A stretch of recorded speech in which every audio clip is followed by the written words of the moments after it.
화이팅! 화이팅! 화이팅! EX 교장 1인 교육 시점입니다.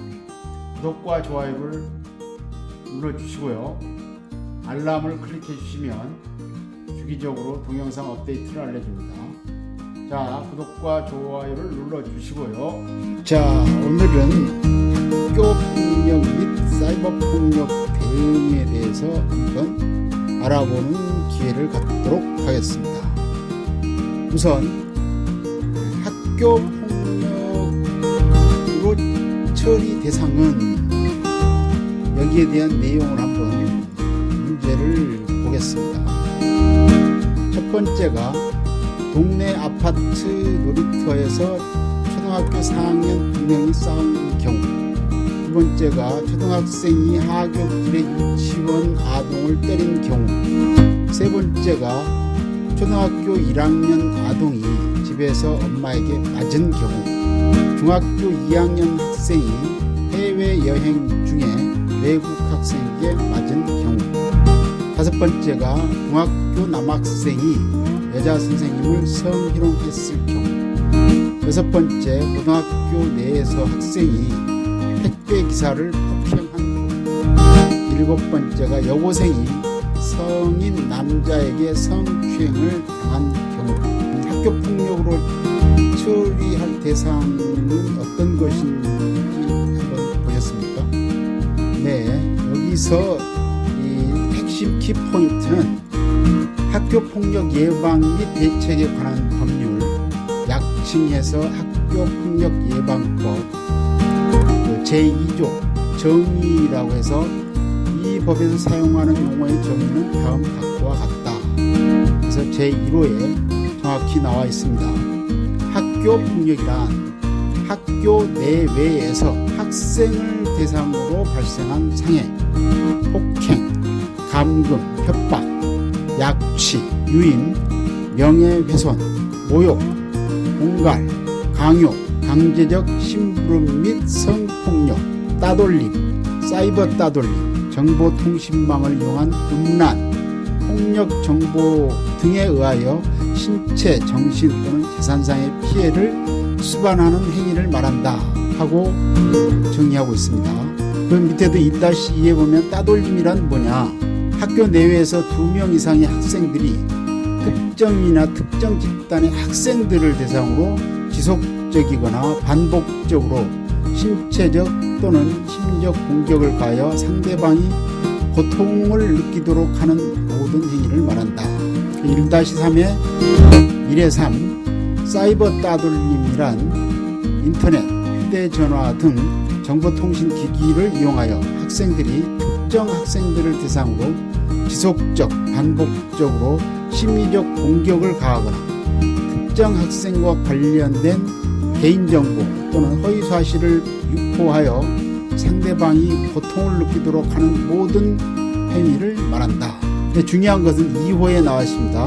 2호에 보면 학교란 초중등교육법 제2조에 따른 초등학교, 중학교, 고등학교, 특수학교 및 각종 학교와 초중등교육법 제61조에 따라 운영하는 학교를 말한다.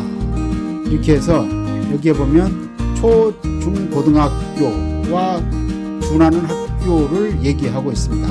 그리고 3호에 보면 가해 학생이란 가해자 중에서 학교폭력을 행사하거나 그 행위에 가담한 학생을 말한다. 그러니까 가해자는 학생이어야 됩니다. 피해 학생은 학교폭력으로 인하여 피해를 입은 학생을 말한다. 이 학생입니다. 장애 학생이란 5호에 장애 학생이란 신체적, 정신적, 지적 장애 등으로 장애인 등에 대한 특수교육법 제15조에 규정하는 특수교육이 필요한 학생을 말한다.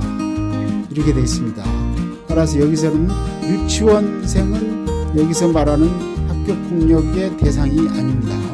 그럼 여기에 아까 폭력 대상으로 처리 대상 중에 1번은 그럼 동네 아파트 놀이터에서 초등학교 4학년 2명이 싸운 경우, 이건 중고등학생이기 때문에 해당이 되죠. 학교 내외에서 했으니까. 두 번째, 초등학생이 하굣길에 유치원 아동을 때린 경우, 피해자가 유치원 아동이기 때문에 이 법의 적용을 받지 않습니다. 세 번째는 초등학교 1학년 아동이 집에서 엄마에게 맞은 경우, 이거 피해자가 초등학생입니다. 그러니까 해당이 됩니다. 네 번째가 중2 학생이 해외여행 중에 외국 학생이 맞은 경우, 이것도 중등학교 피해자가 중2 학생이기 때문에 해당이 됩니다. 다섯 번째가 중학교 남학생이 여자 선생님을 성희롱했을 경우, 여자 선생님은 여기 학생이 아니죠. 그러니까 이건 해당이 안 됩니다. 그 다음에 고등학교 내에서 학생이 택배기사를 폭행한 경우, 그 피해자가 택배기사이기 때문에 이것도 해당이 안 됩니다. 여고생이 성인 남자에게 성추행을 당한 경우, 이건 피해자가 학생이기 때문에 해당이 됩니다. 그래서 명확하게 학교폭력의 처리 대상은 아까 얘기했듯이 초중고등학교 학생에 한한다. 피해자, 가해자 모두 이렇게 정리를 하고요. 그리고 학교폭력예방법에 대한 연역을 보면 2020년 3월 1일자 시행으로 주요 내용이 바뀌었습니다. 거기 주요 골자를 보면 학교의 교육적 해결 기능을 회복하도록 하고 있습니다. 그래서 학교장의 자체 해결제가 신설이 됐고, 그 다음에 전담기구 강화 및 심의 기능이 신설됐습니다. 그 다음에 가해 학생 조치에 대해서 학생부 기재를 유보하도록 했습니다. 두 번째는 중대한 학교폭력에 대한 감정 대처를 내용으로 하는데, 교육지원청에 학교폭력대책시위위원회를 설치합니다. 그래서 교육장이 처분권자에 해당되고, 그 다음에 학교폭력을 은폐 축소하는 경우에 징계를 강화한다는 내용이 있습니다. 그 다음에 세 번째로는 피해 학생 및 보호자에 대한 지원을 강화하도록 하고 있습니다. 그래서 피해자 회복 및 가해자 재범 방지 프로그램을 적극 지원하고, 피해 가해 학생 재심을 행정심판위원회, 교육청이니까 시도교육청이죠. 시도교육청으로 일원화하고 있습니다. 그래서 학교폭력 신고대장 보시면 이건 필수적으로 비치해서 정확히 기재해야 합니다. 그래서 사안번호, 신고 일시, 그다음에 신고자 또는 신고기관, 신고 내용이 뭐다, 그 다음에 접수 사실을 통보했느냐 안 했느냐 그 기재를 하고, 작성자는 누군가 이걸 기록을 남겨야 됩니다. 그래서 비고란에는 처리 결과를 기록해야 되는데, 종결했느냐, 자체 해결했느냐, 심의위원회에다 올렸느냐, 이렇게 기재를 정확히 해야 됩니다.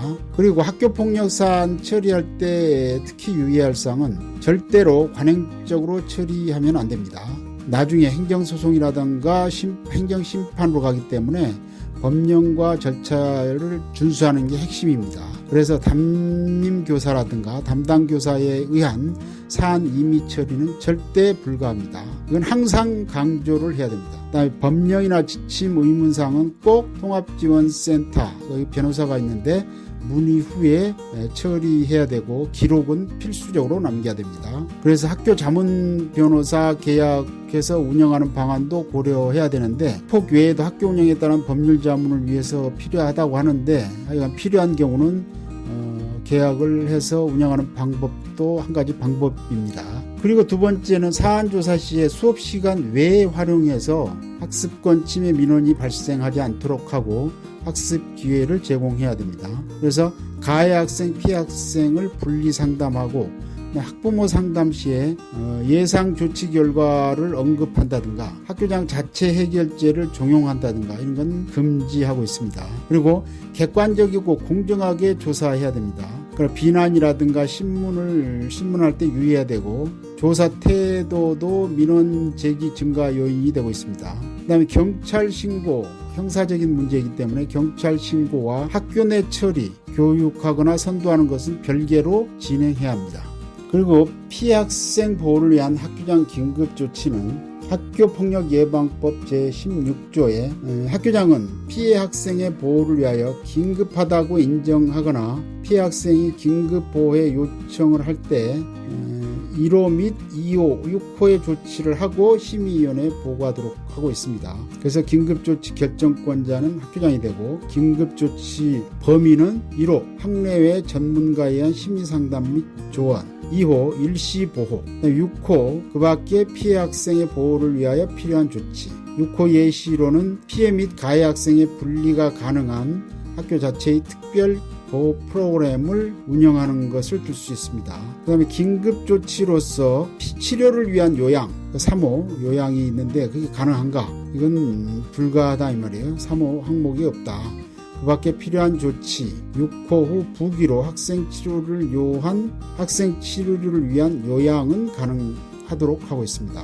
그래서 긴급 가해 학생을 위한 긴급 조치는 또 어떤 내용이 있느냐? 가해 학생 선도를 위한 학교장 긴급조치는 제17조에 학교장은 가해 학생 선도가 긴급하다고 인정할 경우 조치 가능한데 심의위원회 즉시 보고하여 추인을 받아야 합니다. 그래서 긴급조치 결정권자는 학교장이 되고 긴급조치 범위는 제1호가 서면 사과, 2호가 접촉, 협박 및 보복 행위의 금지, 3호가 학교에서의 봉사, 5호가 특별교육 이수 및 또는 심리치료, 6호가 출석 정지가 있습니다. 그래서 가해 학생 출석 정지 조건은 첫 번째가 2명 이상의 학생이 고의적 지속적으로 폭력을 행사했거나, 2호 전치 2주 이상의 상해를 입혔거나, 3호 보복을 목적으로 폭력을 행사했거나, 4호 학교장이 피해 학생을 긴급하게 보호할 필요가 있을 때 할 수 있습니다.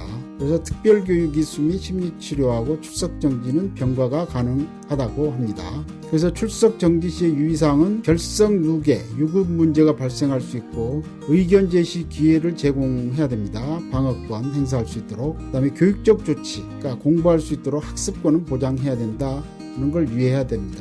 그래서 긴급조치로서 학급 교체가 가능한가, 이거에 대해서 논란이 있습니다. 필요하면 교장의 결정으로 학급 교체가 가능할 수 있습니다. 그 다음에 전담기구 구성과 역할에서 학부모위원 유촉. 전담기구는 구성권자는 학교장이고 구성원은 교감, 책임교사, 전문상담교사, 보건교사, 그 다음에 학부모 이렇게 되어 있는데 학부모는 심의에만 참여합니다. 전담기구, 학교폭력 전담기구 역할은 사안 접수, 신고 접수 대장에 기록하고 보호자에게 통보하는 거, 교육청 보고, 인지 후 48시간 이내에 보고하도록 되어 있고, 사안조사, 피해자 가해자 사실 여부 조사 및 결과 보고, 학교장 및 심의위원장에 보고하는 것이 있습니다. 그래서 학교장 자체 해결 부의 여부 심의하고, 그 다음에 졸업 전 가해 학생 학생부 삭제 여부를 심의합니다. 가해 학생 조치 기재 유보 관리, 이런 내용들을 신설했습니다. 학부모위원은 학교운영위원회에서 추천하여 학교장이 위촉하도록 하고 있고, 학부모는 전담기구 구성원의 3분의 1 이상, 그 다음에 전담기구 운영에 필요한 사항은 학교장이 결정하도록 하고 있습니다. 내부 결재로. 그 다음에 학교장 자체 해결 요건과 절차가 규정되어 있는데, 자체 해결하는 것은 어떤 경우냐? 피해 학생 및 그 보호자가 심의위원회 개최를 원하지 않은 경우, 객관적 충족 요건에 모두 해당하는 경미한 학교 폭력의 경우 학교장 자체 해결이 가능합니다. 이 경우 학교의 장은 지체 없이 이를 심의위원회에 보고해야 합니다. 심의위원회는 교육청, 지역교육청에 설치되어 있습니다. 이 첫 번째가 2주 이상의 치료를 요하는 진단서를 발급받지 않는 경우, 두 번째가 재산상 피해가 없거나 즉각 복구된 경우, 세 번째가 학교폭력이 지속적이지 않은 경우, 네 번째가 학교폭력에 대한 신고, 진술, 자료 제공 등에 대한 보복 행위가 아닌 경우, 두 번째는 이호는 학교의장은 자체 해결하려는 경우 다음 절차를 모두 거쳐야 합니다. 첫 번째가 피해 학생과 그 보호자의 심의위원회 개최 요구 의사의 서면 확인, 두 번째가 전담기구의 서면 확인 및 심의, 그걸 거쳐서 자체 해결할 수 있습니다. 그래서 자체 해결 내부 결재 서류는 사안보고서, 심의 결과 보고서, 동의서, 교육지원청 결과 보고는 자체 해결 결과 보고서를 첨부해서 보고하도록 하고 있습니다. 근데 자체 해결 유의사항은 자체 해결 요건 충족 여부는 전담기구 심의로 결정하는데, 학생 및 보호자 상담 시 자체 해결 강요를 하면 안 됩니다. 유의해야 합니다. 그러니까 참고로 2주 이상의 진단서 제출한 경우 학교장은 전담기구의 심의를 거치지 않고 심의위원회 개최 요청이 가능합니다. 그 다음에 한 사건에 관련 학생이 여러 명인 경우 절차상, 첫 번째, 가해 학생 모두가 학교장 자체 해결 요건을 모두 충족했는지 확인해야 되고, 두 번째, 가해 학생 모두에 대해 피해 학생 측에서 동의를 했는지 여부를 확인해야 되고, 세 번째, 한 명이라도 학교장 자체 해결 요건에 미충족하는 경우에는 종결할 수 없습니다. 그래서 심의위원회에서 조치 결정합니다. 근데 일부 학생만 학교장 자체 해결하는 건 불가하다고 하는 겁니다. 그 다음에 관련 학생의 소속 학교가 다른 경우, 피해 및 가해 학생이 명확한 경우, 피해 학생과 가해 학생은 각각 자신의 학교에서 조사를 하는데, 학교 자체 해결 여부 판단은 피해 학생 학교 전담기구에서 심의합니다. 가해 학생 학교 전담기구가 아닌 피해 학생 학교 전담기구. 그 다음 피해 및 가해 학생이 불명확하거나 쌍방인 경우, 첫 번째가 양쪽 학교에서 각각 피해, 가해 사실 조사 및 전담기구 심의를 거쳐야 되고, 양기관 모두 학교 자체 해결로 판정할 경우 학교장 자체 해결이 가능한데, 어느 한 곳의 학교라도 학교장 자체 해결 대상이 아니라고 판단하면 심의위원회 또는 공동심의위원회를 개최하도록 하고 있습니다.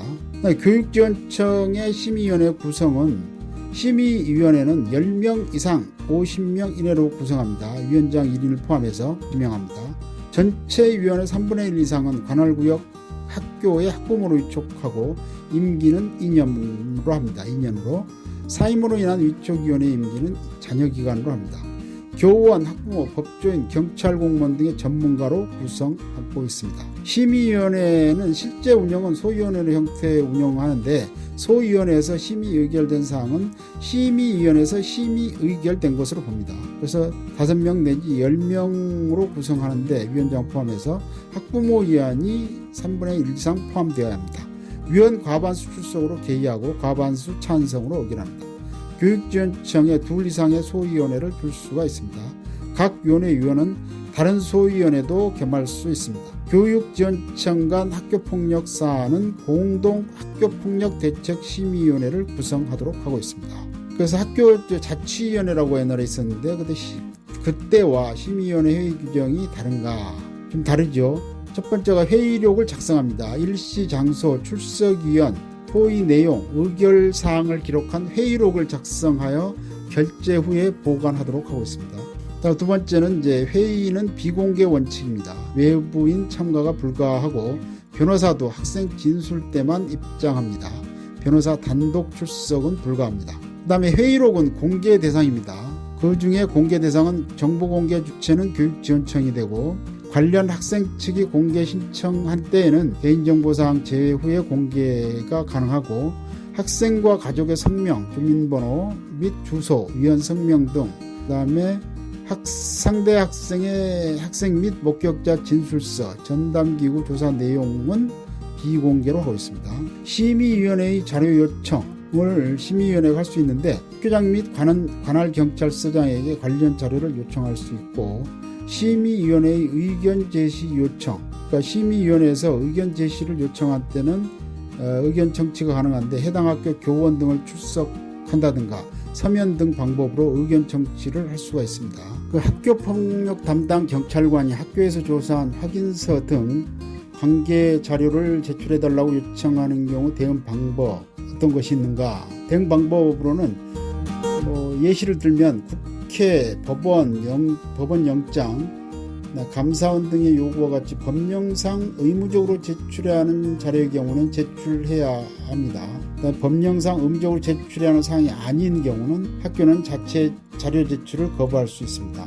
심각한 학교폭력 사안으로 수사 진행이 기묘한 경우 관련 자료 제출을 적극적으로 검토할 필요가 있습니다. 단 학교에 공문으로 요청하도록 해야 합니다. 그 다음에 해당 학생 및 학부모의 동의를 얻은 후에 제공하는 것이 바람직합니다. 피해 학생 보호조치 후 유의사항은, 보호조치 미결정으로 치료비 갈등이 발생할 수 있습니다. 그래서 치료가 필요한 경우 3호 조치를 필수적으로 해야 되는데, 보호 조치를 못했을 경우 피해 학생 재심을 통해 추가 결정할 수 있음을 안내하고, 피해 학생의 상담 및 치료 기간, 그래서 치료 기간이 2년, 일시 보호 기간은 30일, 보상심사위원회의 심의로 1년 범위에서 상담 및 치료 기간 연장이 가능합니다. 피해 학생 보호 조치 기간은 별도로 설정하지 않고 임의 설정 시 분쟁 발생 소지를 방지해야 됩니다. 피해 학생 전출 요청 시 학교장은 교육장이나 교육감에게 학교 배정을 요청해야 합니다. 전입 학교는 특별한 이유가 없는 한 학생을 받아야 합니다. 이런 내용들을 요약해 보면 학교 폭력 사안이 접수가 되면 학교 폭력 사안 조사를 하고 학교 폭력 사안 조사 결과 전담기구에서 심의를 하고 객관적 요건이 충족되는지 여부에 따라서 충족이 됐으면 피해 학생 및 보호자의 서면 확인을 거쳐서 동의를 하면 학교장 자체 해결하고 심의위원회에 보고합니다. 만약에 동의하지 않는다면 미충족 처리 절차가 똑같이 피가해 학생 및 보호자에게 심의위원회 개최를 통보하고 학교폭력대책위원회에 부의해서 조치 처분을 하고 교육장이 조치 처분을 합니다. 그래서 학교장에게 조치 결정을 통보하고 피해 학생 및 가해 학생에게 조치 결정을 통보하는 절차를 거치고 있습니다. 그래서 어쨌거나 이 학교 폭력 사안이 발생하지 않으면 좋겠지만 학교 폭력 사안이 발생이 되면 이런 절차를 필수적으로 거쳐야 되고, 그리고 누구나 학교 폭력의 피해자가 됐다면 전국 어디서나 117로 신고를 할 수가 있습니다. 그래서 학교 폭력 사안이 발생되지 않기를 염원하면서 이만 마치겠습니다. 오늘 준비한 내용은 여기까지입니다. 다음에도 유익한 내용으로 찾아뵙도록 하겠습니다. 그럼 오늘도 화이팅 하면서 이만 마치겠습니다. 화이팅! 화이팅! 화이팅! 감사합니다. 구독과 댓글을 달아주시면 큰 힘이 됩니다. 다른 유익한 내용도 있으므로 지인들에게도 추천해 주시면 큰 도움이 되겠습니다. 감사합니다.